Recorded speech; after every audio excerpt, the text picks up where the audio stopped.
Delhi కాలుష్యంపై CJI కీలక వ్యాఖ్యలు చేశారు. ఢిల్లీ ఎన్సీఆర్లో అత్యంత ప్రమాదకర పరిస్థితులున్నాయని, ఈ సమస్యను పరిష్కరించేందుకు కోర్టుకు అద్భుతాలు చేయలేవన్నారు. ఢిల్లీ కాలుష్యంపై అత్యవసర విచారణ జరపాలని పిటిషనర్ తరపు లాయర్ కోరగా సీజేఐ స్పందించారు. ఢిల్లీ కాలుష్య సమస్య ఏంటో అందరికీ తెలుసని అన్నారు సీజేఐ. కారణాలను సమగ్రంగా అంచనా వేయగలిగేది సైంటిస్టులే అని చెప్పారు. ఈ సమస్యకు దీర్ఘకాల పరిష్కారం అవసరమని అన్నారు సీజేఐ.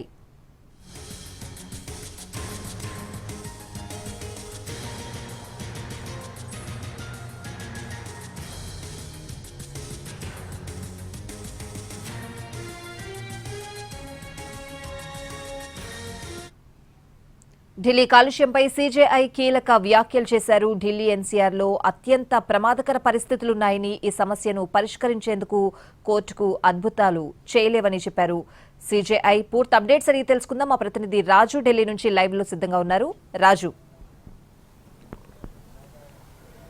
ఎస్ శ్రావణి, ఢిల్లీలో ఉన్నటువంటి వాయు కాలుష్యం ప్రతి ఒక్కరిని టెన్షన్ పెట్టిస్తుంది. అంటే ఈ గాలి అనేది ప్రతి ఒక్కరూ మానవుడు పీల్చుకోవాల్సిందే. కాబట్టి ఢిల్లీలో ఉన్నటువంటి సామాన్యుల నుంచి ఏకంగా chief justice of India justice Suryakant కూడా ఈ విషయంలో తన ఆందోళనను వ్యక్తం చేస్తున్నటువంటి పరిస్థితి కనిపిస్తుంది. కొద్దిసేపటి క్రితమే సుప్రీంకోర్టులో ఢిల్లీ కాలుష్యం పైన వేసినటువంటి కేసును త్వరితగతిగా విచారించాలి, సో ఈ కేసు విచారించడం ద్వారా ఢిల్లీ ప్రజలకు మేలు జరుగుతుందని చెప్పి పిటిషనర్ తరపు న్యాయవాది వాదనలు వినిపించేటటువంటి ప్రయత్నం చేశారు.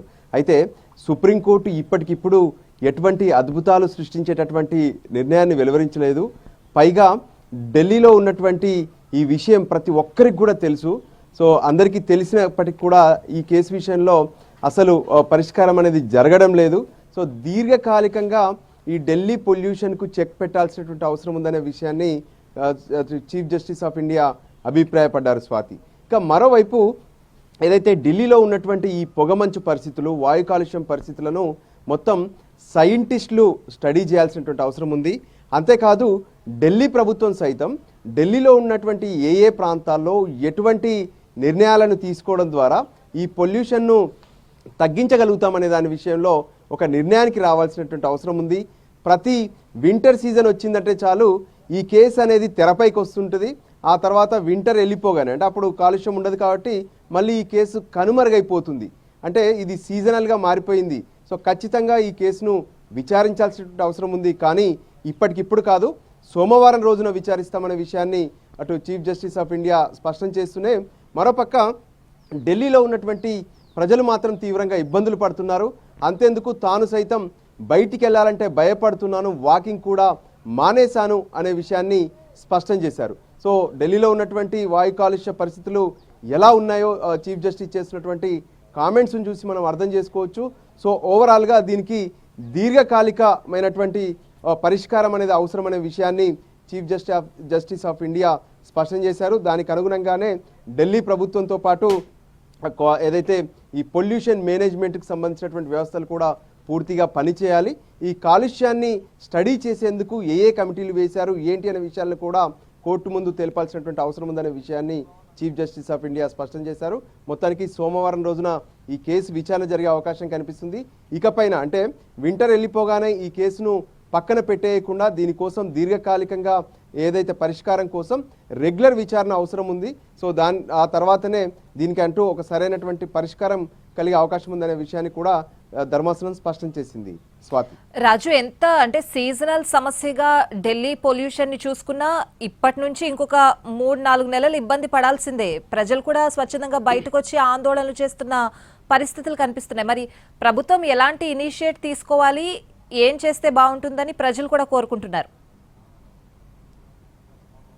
ఎస్, నిజంగా స్వాతి, ఢిల్లీలో పరిస్థితులు ఎలా ఉన్నాయంటే 350 నుంచి 400 వరకు ఎయిర్ క్వాలిటీ ఇండెక్స్ పైన పాయింట్స్ నమోదవుతున్నాయి. అంటే 100 పాయింట్లు దాటితేనే ప్రమాదకరం అని చెప్పి స్పష్టత ఉన్నటువంటి ఈ పరిస్థితుల్లో ఏకంగా 400 అంటే 4 రేట్లు ఎక్కువగా జరుగుతున్నటువంటి పరిస్థితి. సో ప్రజలందరూ కూడా తీవ్ర ఇబ్బందులు పడుతున్నారు.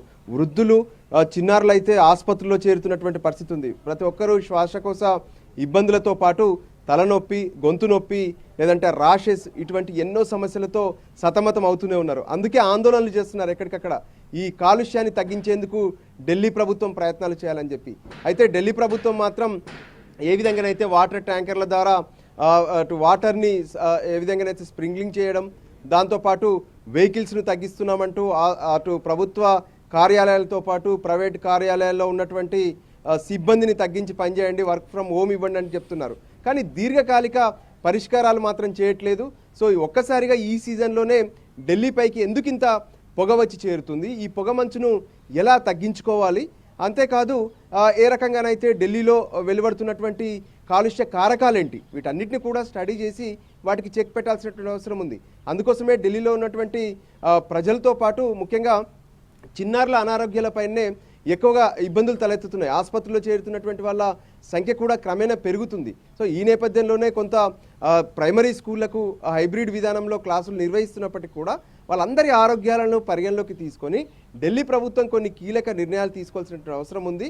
ఏ విధంగానైతే ఈ వింటర్ సీజన్లో తలెత్తేటటువంటి, అంటే సీజన్ అనేది వింటర్ ఉంటుంది, కానీ ఇప్పుడు ఢిల్లీకి వచ్చేసరికి వింటర్తో పాటు పొల్యూషన్ సీజన్ అనేది వచ్చేస్తుంది. డాక్టర్లు సైతం చెప్తున్నారు వీలైతే ఈ పొల్యూషన్ ఉన్నటువంటి రోజులు ఢిల్లీ నుంచి బయటికి వెళ్ళడమే మంచిదని అంటూ సజెస్ట్ చేసినటువంటి పరిస్థితులు ఉన్నాయి. సో వీటన్నిటి నుంచి బయటపడాలంటే ప్రభుత్వం ఒక దీర్ఘకాలికమైనటువంటి పరిష్కారంతో ముందుకు వస్తేనే ఢిల్లీలో ఉన్నటువంటి ఈ సమస్య పోతుంది. ఎందుకంటే ఢిల్లీ అంటే దేశ రాజధాని. సో నేషనల్ క్యాపిటల్ అన్నప్పుడు ఇక్కడ పరిస్థితులన్నీ మెరుగ్గా ఉండాలి, కానీ రోజు రోజుకు వరస్ట్గా మారుతున్నాయి. సో అందుకోసమే ఈ విషయాన్ని అటు రాష్ట్ర కేంద్ర ప్రభుత్వాలు సీరియస్గా తీసుకుంటున్నాయి. సుప్రీంకోర్టు కూడా ఈ విషయాన్ని సీరియస్గా తీసుకుంటుంది. ఖచ్చితంగా వచ్చే సీజన్ నాటికైనా ఇవన్నీ కూడా పరిష్కరించాలని చెప్పి ప్రతి ఒక్కరూ కోరుకుంటున్నారు. Swathi. Right Raju, thanks for the updates.